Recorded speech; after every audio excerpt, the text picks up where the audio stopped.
એક સવાલ અથવા તો એક વાત આપણે હંમેશાથી ચર્ચતા આવ્યા છીએ અને એ છે બાળકોના વિકાસ માટેની, બાળકોની આ શિક્ષણ પદ્ધતિની. કારણ કે આપણે એ સવાલ હંમેશા ચર્ચીએ છીએ કે 3 કલાકમાં કોઈ બાળકનું મૂલ્યાંકન કેવી રીતે થઈ શકે. સાથે જ એ વાત પણ હંમેશા એક ચર્ચાનો વિષય બની રહેતી હોય છે કે જે પરીક્ષામાં લખવામાં આવે છે, અસલ જિંદગીમાં જ્યારે આપણે પહોંચીએ ત્યારે એનો કોઈ ઉપયોગ જ નથી રહેતો. જે સાચું જ્ઞાન છે એ અનુભવથી જ મળતું હોય છે. તો આ શિક્ષણ પદ્ધતિને બદલવાની જરૂર છે. ઘણા સમયથી આ વાત સામે આવી રહી હતી. રાજ્ય સરકારે આ વાતને ગંભીરતાથી લીધી છે અને ખૂબ મોટા આમૂલ પરિવર્તનો થવા જઈ રહ્યા છે. નિર્મલ પાસેથી જાણીએ એ દરેક પરિવર્તન વિશે. નિર્મલ, શિક્ષણને હવે માત્ર પરીક્ષા પૂરતું કેન્દ્રિત ન રાખી અને બાળકોના, વિદ્યાર્થીઓના જીવન માટે જરૂરી કૌશલ્યો પર ભાર મૂકવા માટે રાજ્ય સરકાર ગંભીર બની છે.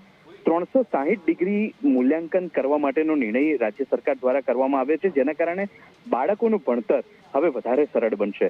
ગુજરાતની તમામ ધોરણ 1 થી 8ની શાળા છે તેમાં 360 ડિગ્રી સર્વગ્રાહી મૂલ્યાંકન માળખું અમલમાં મૂકવામાં આવશે.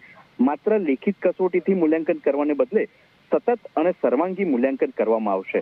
આમ એકમ કસોટીના સ્વરૂપમાં બદલાવ લાવવા માટેનો નિર્ણય ગુજરાત સરકાર દ્વારા કરવામાં આવે છે.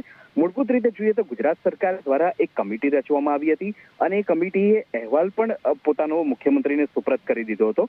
મુખ્યમંત્રી કક્ષાએથી આ નિર્ણય પેન્ડિંગ હતો કે જેને શિક્ષણ વિભાગે આજે જે અહેવાલને આધારે જે નિર્ણય લેવાના હતા તે નિર્ણય પર તેઓ આગળ વધ્યા છે. શિક્ષણ વિભાગ દ્વારા આ હવે નિર્ણય લેવામાં આવ્યો છે. એટલે હવે વિદ્યાર્થીઓના માત્ર ગુણાંક નહીં પરંતુ સર્વાંગી વિકાસને પણ પ્રોત્સાહન મળે તે પ્રકારનું કામગીરી શિક્ષણ વિભાગ દ્વારા કરવામાં આવી રહી છે.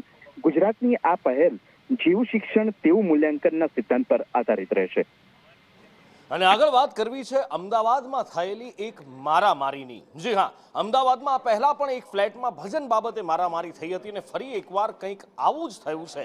ફ્લેટમાં નીચે ભજન ચાલી રહ્યા હતા. સોલા વિસ્તારનો આ ફ્લેટ છે, દેવ રેસિડેન્સી એ ફ્લેટનું નામ છે. અને એમાં અચાનક એક મહિલા આવે છે, કહે છે કે મારી તબિયત બરાબર નથી એટલે તમે ભજનનો કકળાટ ન કરો. અને પછી અચાનક એ મહિલાની તબિયત એવી સારી થઈ જાય છે કે અહીંયા એ તોફાન મચાવી દે છે. પ્રતિક પાસેથી વિસ્તારથી જાણીએ. પ્રતિક, નુપુર, શ્રાવણ મહિનો ચાલે છે એટલે કે ભગવાનની આરાધના કરવાનો મહિનો ચાલે છે ને આ મહિનામાં જ અમદાવાદના સોલા વિસ્તારમાં આવેલી દેવ રેસિડેન્સીમાં ભજન કરવા બાબતે માથાકૂટ થઈ હોવાનું સામે આવ્યું છે. હું હાલ એ ફ્લેટમાં ઉપલબ્ધ છું અને મારી સાથે સોસાયટીના ચેરમેન છે કે જે સમગ્ર ઘટના જાણશે. ચેરમેન, ખાસ તો જે માથાકૂટ થઈ હતી ફક્ત ને ફક્ત ભજન કરવા બાબતે માથાકૂટ થઈ, શું કારણ હતું ભજન ન કરવા દેવા પાછળનું? ભજન નહીં કરવા દેવાનું કારણ એક જ હતું એ બેનનું કે મને અવાજ આવે છે ને ડિસ્ટર્બ થાય છે, મારું મગજ થોડું એવું છે ને આમ ને પણ એ બધું કર્યું ને એ નીચે આવી અને બહેનોને, જે ઉંમરલાયક બહેનો હતી, સિનિયર સિટીઝન, એમના જોડે થોડી હંસાતુસી કરીને આવું કર્યું. એટલે બહેનો પછી થોડી પેલી બોલી ઉગલે ને પછી એમને સાધને વગાડવાનો બંધ કરી દીધો. ભજન ચાલુ કરે તો રાખ્યો તો એ તો કંઈ કરી જ નહીં બેન. તો મારે તો ભજન થવો જ ના જોઈએ. બરાબર છે. કેટલા દિવસથી આ માથાકૂટ ચાલતી હતી ને છેલ્લે માથાકૂટ પણ થઈ, મારામારી પણ થઈ, ખુરશીઓ પણ ફેંકી દેવામાં આવી, એ શું ઘટના હતી? એ ભજનમાં એ બેન પાસે બીજા દિવસે નીચે આવ્યો રૂબરૂ. એ આવ્યો, એમની ભાણી આવી, એમની પુત્રી હતી, એ 3 જણા આવી અને બહેનોને કહ્યું ભાઈ તમે બંધ કરી દેજો. પછી એ બેનને શું કર્યું, મંજીરા નાખી દીધા, ખુરશીઓ પછાડી. બહેનો તો ઊભા જ થઈ ગયો પણ એ ખુરશીઓ પછાડી, જે એમનું ઢોલક હતું એ પણ પછાડીને તોડી નાખ્યું. એ તમને રૂબરૂ બતાવવામાં આવશે. તમે આ સમગ્ર ઘટનાને લઈને પોલીસ સ્ટેશનમાં પણ એક ફરિયાદ કરી છે. શું ફરિયાદ કરી છે અને શું અત્યાર સુધીમાં કાર્યવાહી થઈ છે? 8 તારીખે અમે ફરિયાદ કરવા ગયા હતા સાંજે.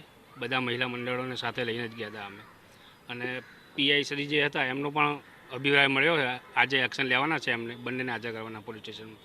નુપુર, અમદાવાદ શહેરની આ બીજી ઘટના છે. અગાઉ આ જ પ્રકારની ઘટના ઓઢવ વિસ્તારમાં બની હતી અને ઓઢવ વિસ્તારમાં જ્યારે ઘટના બની ત્યારે ઓઢવ પોલીસ દ્વારા પણ કડક કાર્યવાહી કરવામાં આવી હતી. ત્યારે હવે સોલા પોલીસ સ્ટેશન હદની અંદર જે ઘટના બની છે તેને લઈને સ્થાનિકોની માંગ છે કે આ મામલે પણ કડક કાર્યવાહી કરવામાં આવે. કારણ કે શ્રાવણ મહિનો ચાલે છે, ભગવાનની આરાધના કરવાનો મહિનો ચાલે છે ને આ દરમિયાન મહિલાઓ ભજન કરતી હતી અને ભજનના અવાજથી ડિસ્ટર્બ થતું હોવાનું કહીને મહિલાએ મારામારી કરી હતી. તેમજ જે ખુરશીઓ છે તે તોડી હતી, ખુરશીઓ ફેંકી હતી અને આ સમગ્ર મામલે જે ભજન મંડળી છે તેમાં પણ રોષનો માહોલ જોવા મળી રહ્યો છે અને તેઓ માંગ કરી રહ્યા છે કે આ જે મહિલા છે તેમના ભાઈ સામે કડક કાર્યવાહી કરવામાં આવે જેથી કરીને ભવિષ્યમાં આ પ્રકારની ઘટના ન બને અને ભગવાનની આરાધના કરવામાં કોઈ પણ પ્રકારની અડચણ